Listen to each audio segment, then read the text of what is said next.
Probably the question I hear the most is, what happens if they don't pay? Believe it or not, that's probably the best thing they can do for you. I'll explain later. We normally have our payments come due on the first day of each month. Any payment not received within 5 days of the due date is assessed a late charge of at least $25. There is also a $2 per day late charge, added for each day after the 5th day. From past experiences I've found that, when a payment is late, and the buyer realizes they have to pay a late charge, they usually aren't in a hurry to send the payment. They might wait until the middle of the month, or later. But, if they know that each day they wait is costing them another $2, they usually don't wait so long. I suggest you make the late charges as large as you can get by with, but not so large that a judge would say they are unreasonable, and maybe not award you anything. Occasionally, even a good-paying customer runs into a problem, and can't make a payment on time. If that should be the case, we'll try to work with them, if they let us know ahead of time. But if I have to contact them after the payment is late, and listen to that age-old saying, the check's in the mail, or, I was just getting ready to call you, then I'm not too patient. Once you see that they're not being honest with you, and just trying to stall you off,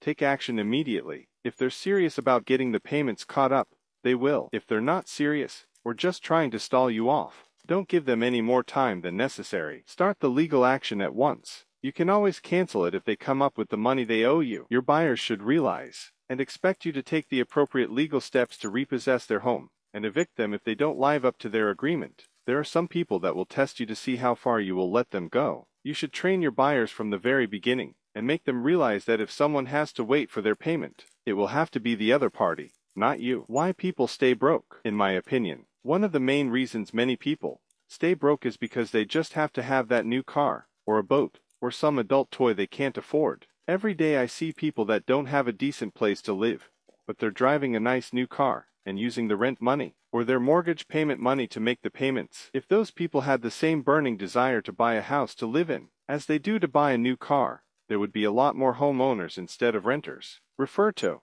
What's Wrong with Our Schools in Chapter 21 for a good illustration of what I mean. If it becomes necessary to file a warrant to repossess the mobile home, do so and get the case into court. Once the judge grants you possession, the defendant will most likely have a week, or more, to appeal the case. So the quicker you take action, the quicker you will either get paid, or get the home back to resale. In my area, once possession has been granted by the court, the defendant has 10 days to either appeal, or move out. If they don't appeal, and they don't move out, then I have to go back to the courthouse, and get a writ of possession. The sheriff will serve this writ on the defendant, which gives them 3 days to move. If, after 3 days, they still haven't moved out, the sheriff will meet me at the mobile home and give me possession.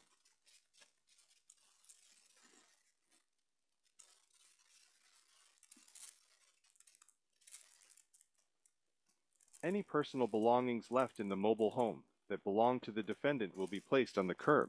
The locks will then be changed and the sheriff will post a notice on the door showing that I now have legal possession. If anyone attempts to enter, they are subject to being charged with trespassing and arrest. Now don't be alarmed of going to court to repossess a home, hopefully, but you should need to. But two of these homes likely down the road will have to repossess one. So why not get familiar with the legal system now? It's not complicated in most cases, but you should be familiar with the procedure and know what to expect. Small Claims Court. Virginia has a small claims court for claims under $15,000. No lawyer is required. Hallelujah. And it's really quite simple to get your case before the judge. You just file a warrant against the party you're suing. The clerk sets a court date, and you show up. You go before the judge, tell your story and present any documents to prove your case. If the defendant shows up, they tell their side, and the judge rules on it. Being able to handle my own court cases is another reason I like these El Cheapo deals. If the amount of my claim exceeds $15,000, more than small claims court allows,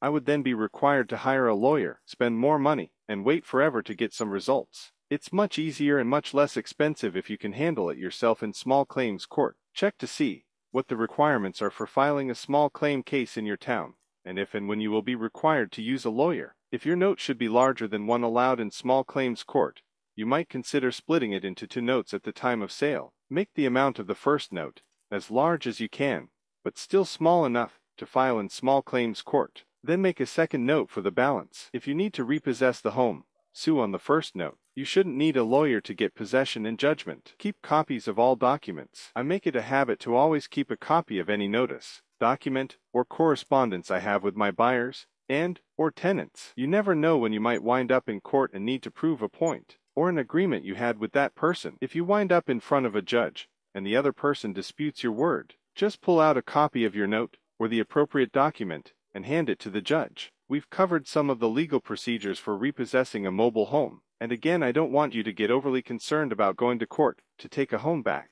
but I think you should be familiar with what you will need to know should it ever become necessary to do so. We get a number of homes back, but it's very rare that we have to take legal action and go through the court system to do so. Most of the homes we get back are the result of the buyer needing to move for some reason. When this happens, they will usually ask us to work out something and let them out of their obligation. Occasionally we'll have someone skip on us, but it's very rare, and we can usually tell when something like that is going to happen. They may be having financial problems and can't make the payments, having marital problems, or splitting up and going their own separate ways, and a dozen other reasons for wanting to move. When I sense a problem and I think they may be getting ready to move, I'll have a talk with them to see what their problem is, and if a mutual agreement can be reached that will avoid legal action. In some cases, I explain to them that if they can't make the payments, and there doesn't appear to be a solution to their problem, to just leave the home clean and turn the keys over to me, and I won't take legal action. If they've been good people up to that point, I'll try to work with them